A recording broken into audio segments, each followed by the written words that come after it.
Long or short-sightedness is very, very common indeed. A lot of people get a bit confused about which one's which. If you're short-sighted, then you can see things close up, but you can't see it in the distance, everything's blurry. If you're long-sighted, everything's blurry, you can't see anything at all. When you're younger, often your lens inside the eye can compensate for that. When you're long-sighted, you can see just about. But gradually, as we get less young, the lens itself becomes less elastic and you're struggling for distance, intermediate and near vision. There are lots of options out there. The most simplest and straightforward option is spectacle wear. You've probably been wearing spectacles already. It is frustrating because when you wake up in the morning, you can't see clearly and you've got to be reaching for your spectacles.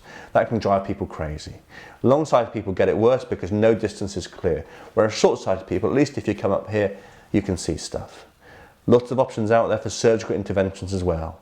Start with spectacles, try contact lenses. If you're not happy, then think about surgical procedures.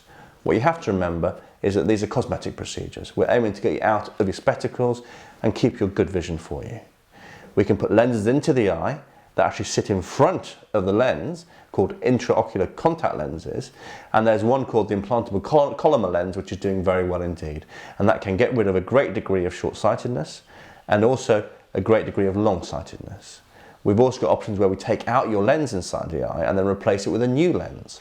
Those lenses have to be multifocal lenses in order to give you the best possible intermediate, near and distance vision. There are lots of options there, but not every option is available for every patient. We can certainly take away your long-sightedness, certainly take away your short-sightedness and make you better. There's also laser refractive surgery which you have to consider as well.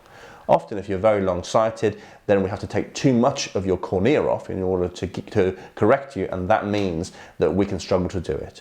Whereas if you're very long-sighted, the laser is very different and doesn't tend to be quite as successful. I certainly think it's an option, but for some people, surgical interventions involving putting lenses into the eye is the best way to go.